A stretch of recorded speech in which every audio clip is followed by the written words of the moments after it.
Hey folks, this is BestInSlot, and today we're going to review / first impressions 65, that brand new Dinosaur film that just came out to cinemas here in the UK last night. I was meant to post this last night, but by the time I got home I was half asleep. Figured I'd save it till today, and I've had a little bit more time to think on the film as well. There will be no spoilers during this review. It's not really an easy film to spoil anyway, if I'm totally honest.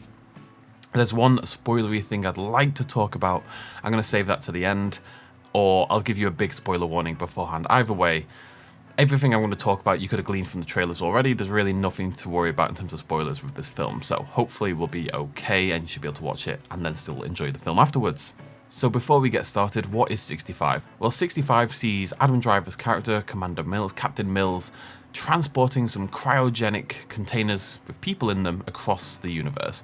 They crash land on an alien planet, which turns out to be Earth, and they all die, these cryogenically frozen people, except one, this child, played by, I think it's Ariana Greenblatt, or Platt, I think it's Blatt, and those two must survive together on this alien world and get off alive.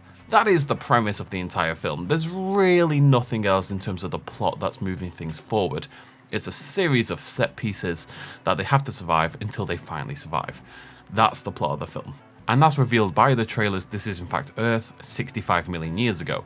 We initially thought, oh, maybe there's some timey-wimey stuff going on, or there's some wormholes, or there's like an alternate Earth, or something like that. No, this is literally Earth 65 million years ago. This is not a spoiler. This happens in like the first minute of the film is revealed. Mills, and I believe the child is called Cora, but I don't know that for sure. It's hard to make out. Mills and Cora are aliens, basically. They're just an alien species that happens to look like and talk like humans. And they, 65 million years ago, have got interstellar travel. They're traveling around the universe, and Earth is an uncharted planet that they crash land on. So it is meant to be our Earth, 65 million years ago. Now this plays no plot relevance whatsoever. There's no need for it to be Earth.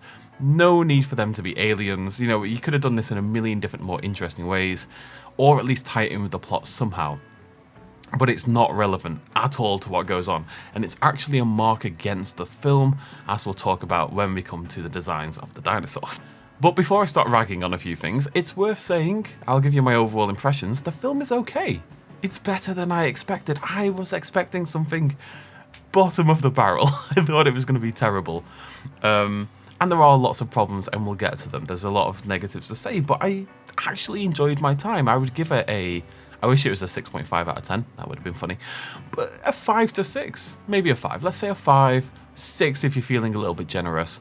It is possibly one of the most average films ever made, basically.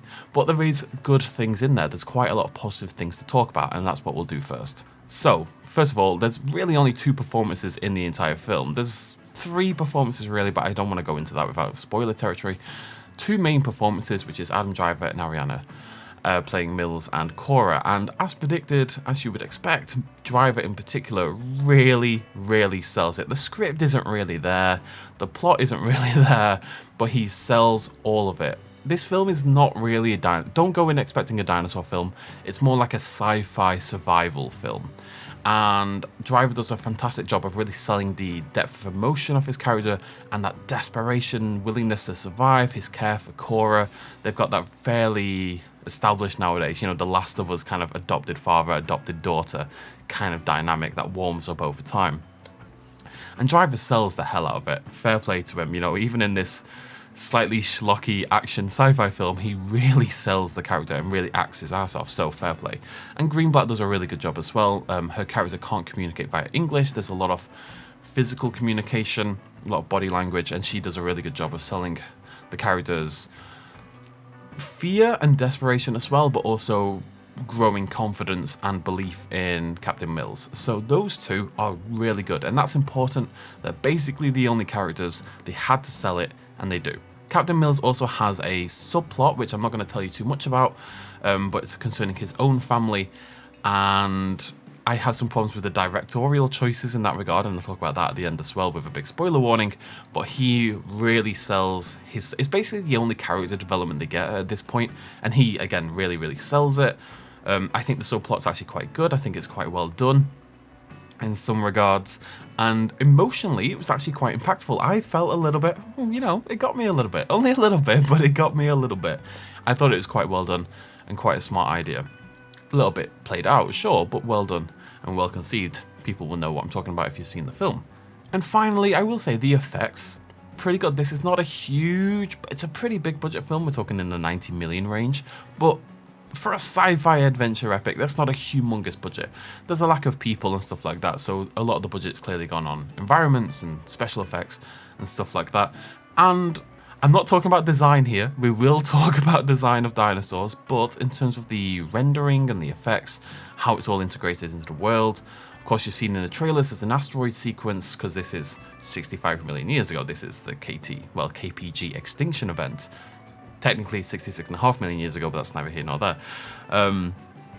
It's all rendered really well. The spaceship looks great. It's all fantastic in terms of the quality of the visual effects. Not the design, but the quality. It's very believable and very well done. Now, as I said before, the film is basically a series of set pieces. Once you've established what the central conceit is going to be, you know, when Mills finds Cora and they begin their adventure, it is basically set piece to set piece to set piece. And there's not much unique to be said about each of the sequences, if I'm totally honest. That's not really where my enjoyment of the film came from. There is a single, only one that really stood out to me. You'll have seen in the trailers, of course, that blind cave Oviraptor. Bizarre, yes, and again, I'm not talking about the design of the dinosaur, but that sequence is actually pretty great. It uses a first-person camera to kind of show Mills searching through the cave and like the night vision and the dark lighting and the stalagmites and stalactites, and it builds up the tension really, really well. You hear the Oviraptor using echolocation to navigate around, which I think is a really fun idea, and it builds up the suspense and horror in a really cool way. It feels very much like a scene out of something like The Descent. Unfortunately, that brings me to my first problem. Well, two problems. A, it feels like a scene from The Descent, and there's a lot of scenes in this film that feel like worse versions of scenes we've seen in other films. There's a scene that feels... There's a lot of Jurassic Park references. There's a scene near the end that feels very much like a scene from The Lost World Jurassic Park with the trailer hanging over the cliff, etc. There's nothing hanging over a cliff, but thematically it feels very similar. And the other problem with all these set pieces is they're just not allowed any time to breathe. I'm reminded so much of how I felt about Jurassic World Dominion, in that every scene must end really quickly because we've got to get to the next set piece, to the next dinosaur, we've got to get to the next, you know, sad character moment, whatever. Nothing is allowed time to breathe. I mentioned there's this subplot with Mills' character and his family, and it is quite emotionally affecting. But it lasts about 10 seconds. Like, it's just not given the resonance it needs because the film just wants to get to the next dinosaur scene. Now, this is a short film. This is like an hour and a half, and that quick pace can be good. It's very hard to inject that emotional subplot in, however. If you want to keep that pace up, you really have to make a choice there. I would have cut... There's a couple dinosaur scenes in this film that just don't need to be in the film. I would have cut them, let the character movements breathe a little bit more, let us get to know Ariana's character a little bit more. You know, Mills gets some character development. She doesn't really get any. She's well acted, but her character's just not there. Just let it breathe. Like, it feels like they're terrified that audiences are just stupid and that they're going to get bored. Speaking of dinosaurs, let's talk about the dinosaurs. You will enjoy this film more if you don't think of it as a dinosaur film. Let's get that out of the way straight away. Think of it as a sci-fi, it's not even that sci-fi to be honest, it's more like an adventure, survival sort of film, more than anything else. The dinosaurs are not dinosaurs, let's just say that right now.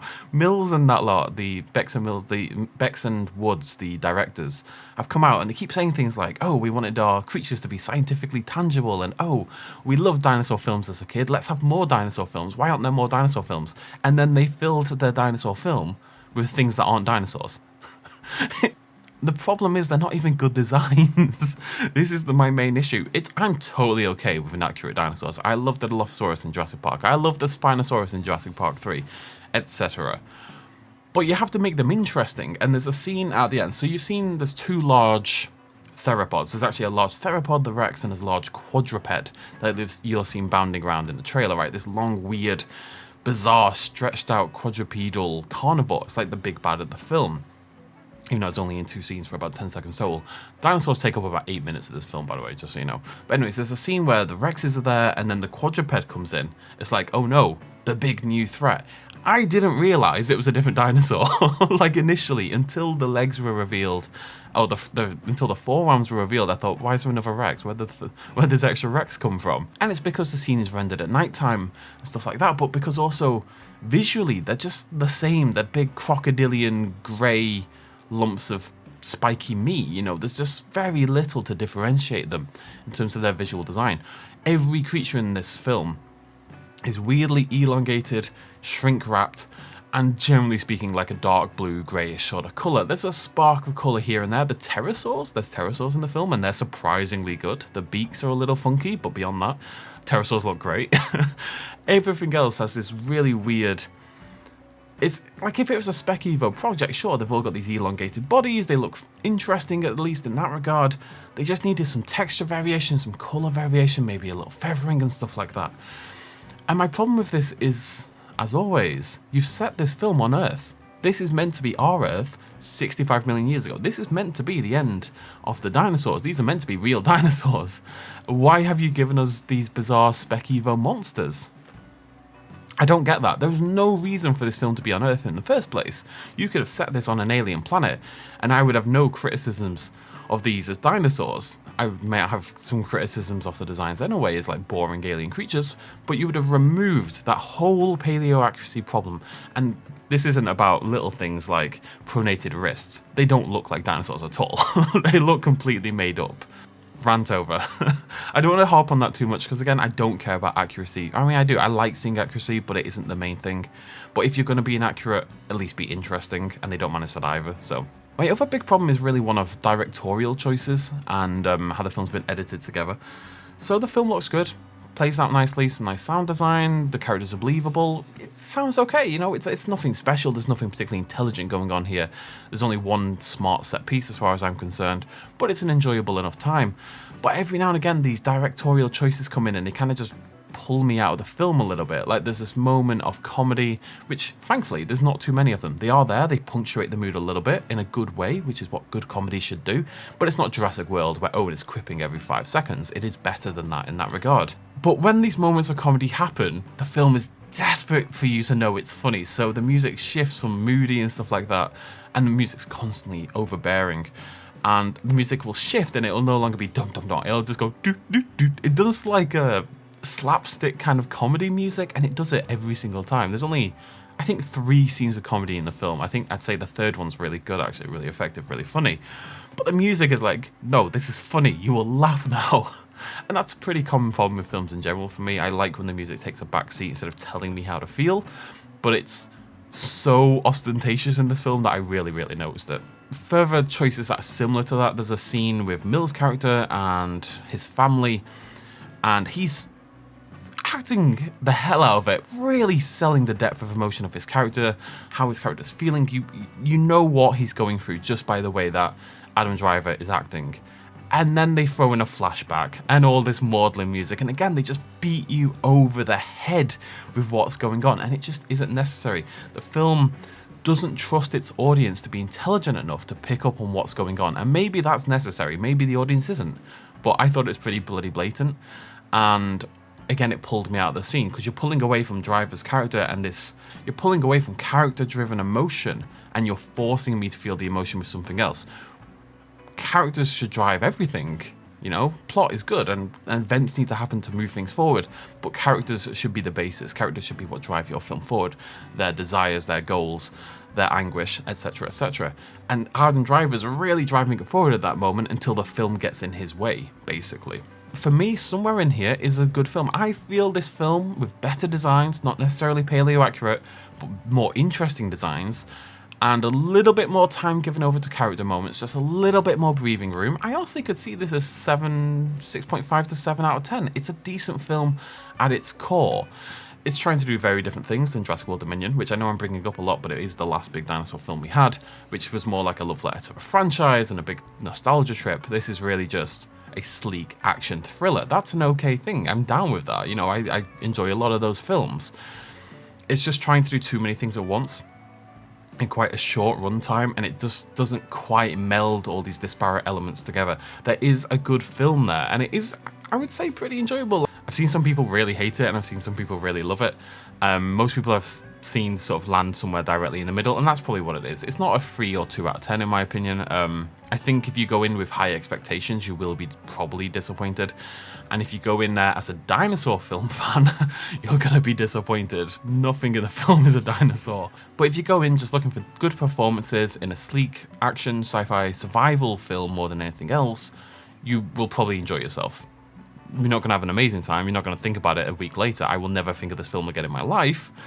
But it is good in that regard. And I think that's the expectation you should go into this film with. It's nothing better, nothing worse. It feels a little bit like a B movie with a bigger budget. You know, it's like Anaconda. It's that level of film, Anaconda, where it's a B movie, monster movie that's been given a bigger budget and some better actors and stuff like, well, J-Lo and Ice Cube, but it's been given better actors and a bigger budget. That's where your mind should be. And there's a bit more pathos here, and it does sell really well. It just isn't given the time to breathe that it should have been. There's no herbivores, by the way, in the entire film. Not a single herbivorous dinosaur. Everything they meet wants to eat their face. Literally everything. It's a bit of a shame. I think the film would have benefited quite a lot from a longer runtime. Not necessarily too much, like 15-20 minutes. A few more character moments, and also some moments of just nicer dinosaur moments. You know, this is Earth. Not every dinosaur is going to... Why is it filled with nothing but apex predators? There's 3 of them within like 5 yards of each other. It makes no sense. There's even a plotline in Dominion about that, for God's sake. It would have been nice to have some quieter dinosaur moments where they were regarded as something more than just big scary beasts. Like, one of my favourite things about Jurassic Park is the Brachiosaurus scene, for example, or the Triceratops scene. These scenes that regard these dinosaurs as majestic and beautiful. They can be beautiful and terrifying. And it's that conflict that makes them both scarier and more majestic in the first place, knowing that it can turn on a dime like that. And some of the times the films get that. Even Dominion gets that with the baby Protoceratops and stuff like that. You know, it has a nice regard for the dinosaurs occasionally. Not enough for my liking, but it does occasionally do it. This film never touches on that. The dinosaurs are never anything other than bloodthirsty machines. And I think that's a shame as well. And I think, again, for people who keep claiming they've got like deep regard for dinosaurs and that they're big dinosaur fans, it actually shows a lack of respect for dinosaurs and what they could bring to the medium. They are more than just bloodthirsty carnage machines. They should be more than that. It should mean more than that, and it clearly doesn't. Anyways, I'm going to end it there. How long have I been talking for? 26 minutes. Wow, I'm going to have to edit the hell out of this. Didn't mean to talk this long. Decent film. If you've got a spare bit of time, I wouldn't say don't go see it. I think it's perfectly enjoyable.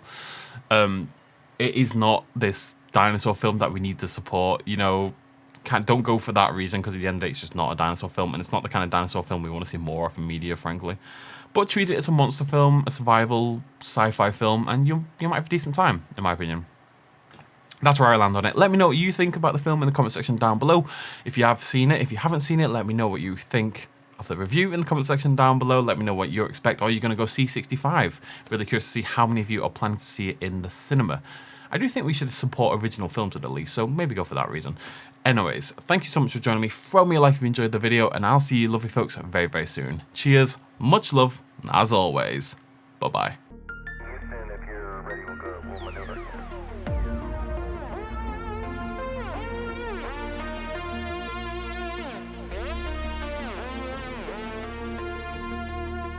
Reaching out.